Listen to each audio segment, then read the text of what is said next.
ऊंच नीच, जात पात, भाग्यवाद, पुनर्जन्म, अंधविश्वास, पाखंड में जकड़कर श्रमशीलों को एकदम से उनको गुलाम बना लिया है एक व्यवस्था ने। और उसमें एक लुटेरा वर्ग कहें या कहें जो अकर्मण्य वर्ग है, वो बिना श्रम किए हुए अच्छा उसको खाने को मिलता है, अच्छा वस्त्र पहनने को मिलता है और हर तरह के सुख सुविधाएं उपलब्ध हैं बिना कोई शारीरिक श्रम किए। केवल अर्जकों की कमाई पर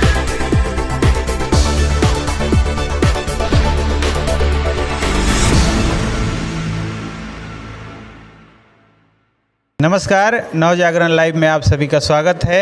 मैं हूँ राजकुमार अनुरागी और अभी हम हैं अर्जक संघ के राष्ट्रीय कार्यकारिणी की एक बैठक है द्वारका में, तो उसके कुछ अधिकारीगण यहाँ पे आए हैं इस कार्यक्रम में। अर्जक संघ के राष्ट्रीय प्रवक्ता हैं श्री शिव कुमार भारती जी हमारे साथ, और आपका हार्दिक अभिनंदन है सर। जी धन्यवाद। सबसे पहले हम जानना चाहेंगे कि अर्जक संघ क्यों जरूरी है, हम क्यों जुड़े, एक आम आदमी इससे क्यों जुड़े। पहले ही इतनी संस्थाएं बनी हुई हैं, तो आपका अर्जक संघ से मतलब जुड़ने के क्या फायदे हैं और क्यों जुड़ना चाहिए, इसको लेके जरा संक्षेप में अपनी बात रखें। देखिए, अर्जक संघ एक कमेरों का संगठन है। श्रमशील जो कौमें हैं वो अर्जक में आती हैं। जिस कौम का 95% महिला और पुरुष शारीरिक श्रम करते हैं वो अर्जक कौम कही जाएगी। अर्जक माने कमेरी कौम, कमाना। अभी तक जितने संगठन बने हैं तो किसी ने भी अर्जकों की, भारत के श्रमशील कमेरी जातियों की निरादर और दरिद्रता का एक साथ विनाश करने का कोई रूपरेखा नहीं प्रस्तुत की। अर्जक संघ एक ऐसा संगठन है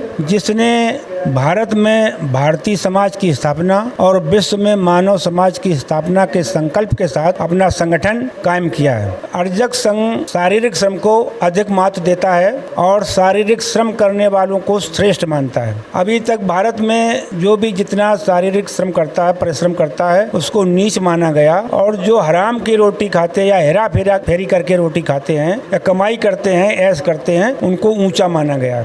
अर्जक संघ ने पहली बार जो शारीरिक श्रम करने वाले, परिश्रम करने वाले को सबसे श्रेष्ठ माना है और जो हेरा फेरी करने वाले हैं उनको नीच माना है। भारत में मुख्यतः ये ऊंच नीच, जात पात, भाग्यवाद, पुनर्जन्म, अंधविश्वास, पाखंड में जकड़कर श्रमशीलों को एकदम से उनको गुलाम बना लिया है एक व्यवस्था ने। और उसमें एक लुटेरा वर्ग कहें या कहें जो अकर्मण्य वर्ग है, वो बिना श्रम किए हुए अच्छा उसको खाने को मिलता है, अच्छा वस्त्र पहनने को मिलता है और हर तरह के सुख सुविधाएं उपलब्ध हैं बिना कोई शारीरिक श्रम किए। केवल अर्जकों की कमाई पर वो गुलछर्रे उड़ाते हैं, क्योंकि अर्जक को इतना भ्रमित कर रखा है भाग, भगवान, पुनर्जन्म, पाखंड, अंधविश्वास, ऊंच नीच, जात पात में कि अर्जक स्वतः उनको अपनी कमाई का बहुत पर्याप्त हिस्सा उनको सौंप देता है। अर्जक संघ ने पहली बार जो भाग्यवाद, पुनर्जन्म, चमत्कार, पाखंड, अंधविश्वास, ऊंच नीच के विरुद्ध जो ये ब्राह्मणवादी व्यवस्था है, उसके विरुद्ध समता पर आधारित, मानवता पर आधारित, शुद्ध वैज्ञानिक मानववादी व्यवस्था दी है जीवन जीने के लिए, जिसमें पूरा विकल्प जीवन के चारों क्षेत्रों में सामाजिक, सांस्कृतिक, आर्थिक और राजनीतिक जीवन जीने की पूरी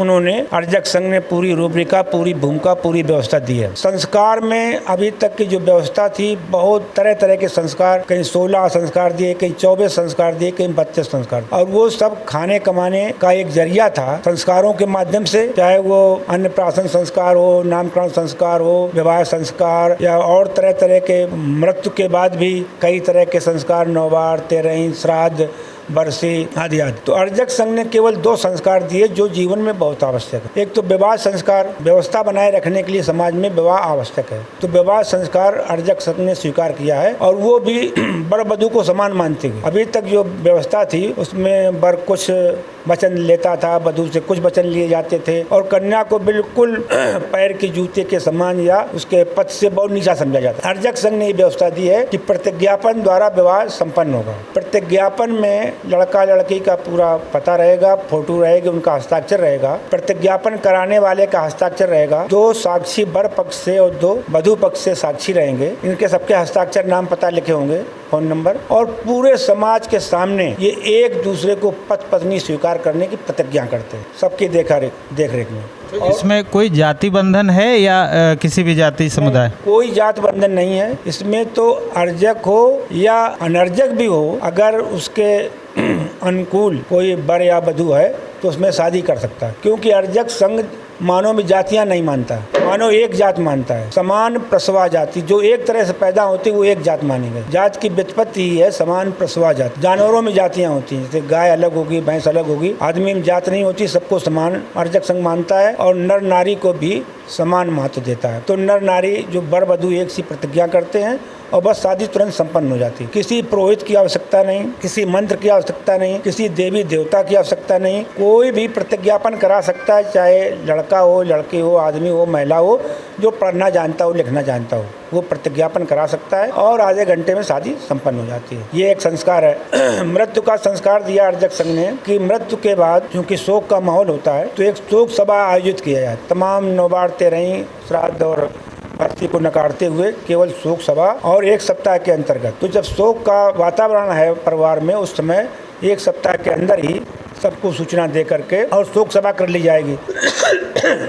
और शोक सभा में 2 मिनट का मौन रख करके और यशाकाई के बारे में बताकर अर्जक संघ मृतक को यशाकाई कहते, क्योंकि मृत हो जाने के बाद उस व्यक्ति का केवल यश रह जाता है, यश रूपी काया रह जाती है। न कहीं स्वर्ग है न नरक है, अर्जक संघ नहीं मानते। तो सभी स्वर्गीय लिखते हैं, नरक की आज तक कोई नहीं हुआ, तो स्वर्ग नरक और आत्मा परमात्मा कुछ अर्जक संघ नहीं मानते। सीधा सीधा उसका रास्ता है, शोक सभा करके और समाप्त हो गए। केवल 2 संस्कार है। त्योहार भी अभी तक जो भी त्योहार समाज में प्रचलित है, मुख्य रूप से अर्जक संघ के त्योहार राष्ट्रीय त्योहार हैं, जिसमें स्वतंत्रता दिवस और गणतंत्र दिवस। दूसरे जिसमें कमेरों को खुशी हो, जिस समय जैसे कृषि से सब लोग लगे हुए हैं, चाहे कृषक हो या मजदूर हो, सब कृषि से संबंधित हैं। तो जब उपज पैदा होने को होती है 2 बार, रबी की लगभग मार्च में और अक्टूबर में खरीफ। तो मार्च में लाभ दिवस और अक्टूबर में उल्लास दिवस, 2 ये त्योहार बनाए। इसके बाद जो अर्जक समाज में महापुरुष हुए उनके जन्मदिन पर अथवा उनके अस्काई दिवस को त्योहार के रूप में बनाया है। तो अर्जक संघ ने 14 त्योहार दिए हैं। पेरियार के अस्काई दिवस पर, ज्योतिबा फुले के अस्काई दिवस पर, जगदेव बाबू के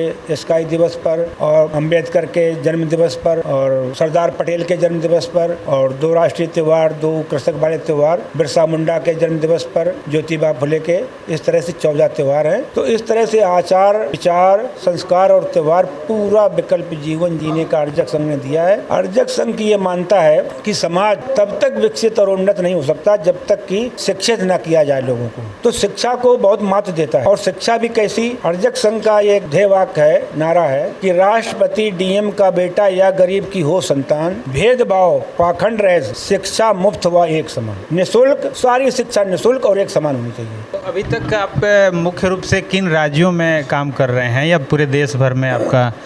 हमारे कार्यकर्ता तो पूरे देश में हैं, लेकिन हमारे संगठन ने एक जिले प्रदेश को संगठित प्रदेश या जिला मानने का एक मापदंड तैयार किया है। तो उस मापदंड के आधार पर अभी तक झारखंड, बिहार और उत्तर प्रदेश में ही संगठन विधिवत है अर्जक संघ का, और राष्ट्रीय स्तर पर राष्ट्रीय समिति बनी हुई है। दिल्ली में यही लोगों से परामर्श हुआ, मुख्य रूप से डॉक्टर वीरपाल अर्जक जी हैं, कि दिल्ली में भी संगठित प्रदेश किया जाए अर्जक संघ के उसमें। तो इस हिसाब से यहाँ पर कार्यक्रम लगाया गया था। आज गोष्ठी भी थी, काफ़ी 50-60 लोग आए थे और अच्छा रिस्पांस उन्होंने दिया है और काफ़ी सदस्य बने यहाँ पर अर्जक संघ के।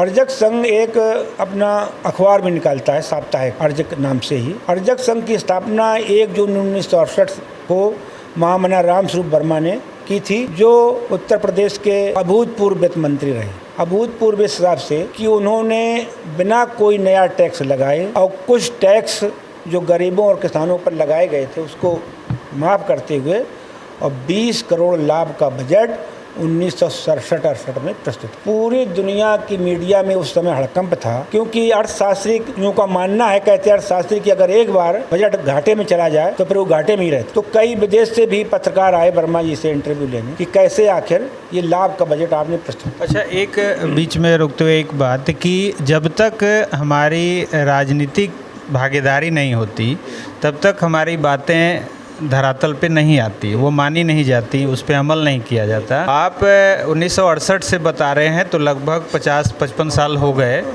और अभी तक राजनीतिक हिस्सेदारी हमारी हो, उसमें हमारी ज़्यादा से ज़्यादा हिस्सेदारी हो। आप 2-3 राज्यों में कह रहे हैं कि हमारा पूरा तरह से अभी चल रहा है, तो कितना आप उसमें सफल हुए हैं? जो राजनीतिक भागीदारी हमारे, कितने हमारे विचारधारा से जुड़े लोग आगे बढ़े?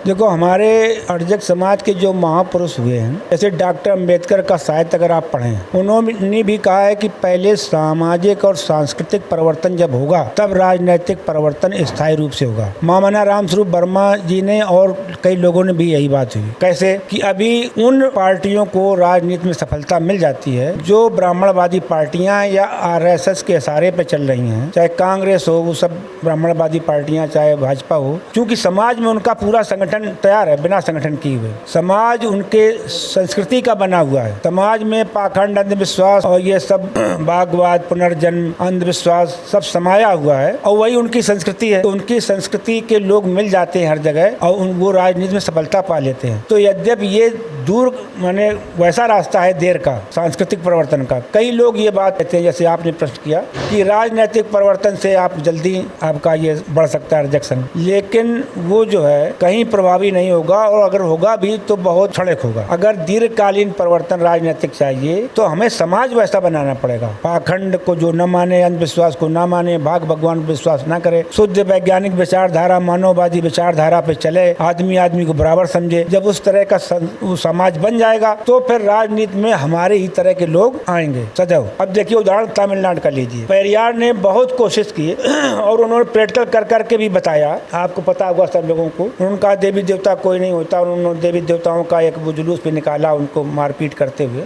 आचरण ज़्यादा प्रभावी होता है भाषण से। तो लोगों ने देखा कि ये नेता जो है ऐसा नहीं कि भाषण दे कि देवी देवता न मानो, हो सकता है कि चुपके से पूजा पाठ करता हो, इसीलिए इसका सब ये चल रहा है। ये ऊंचा आदमी बन गया, उन्नति कर गया, विकास कर गया। उन्होंने दिखा दिया सड़क पे कि हम ये नहीं मानते हैं, तो आचरण का प्रभाव पड़ा, लोग वैसे बन गए। और अब तक, तब से लेकर अब तक वहाँ पर कोई ब्राह्मणवादी जो राजनीतिक पार्टियां वो सफल नहीं हो। भले ये बदलते बदलते रहे हों, अपने दो उसमें भाग हो गए, DMK के, अन्ना DMK, ये वो। तो ये एक उदाहरण हमारे सामने है कि जब सामाजिक परिवर्तन हो गया, सांस्कृतिक परिवर्तन हो गया उस क्षेत्र में, तो फिर राजनीति का दीर्घकालीन लाभ मिलेगा लोगों को हमारे। चलिए, हम उम्मीद करते हैं कि आपका प्रयास, आप सभी का प्रयास सफल हो और दूर से ही सही आपको सफलता मिले और जल्दी से जल्दी अर्जक समाज के अपने लोग राजनीतिक भागीदारी में भी, राजनीतिक हिस्सेदारी भी लें और हमारी बातें, आपकी बातें रखी जाए। बहुत बहुत धन्यवाद। धन्यवाद।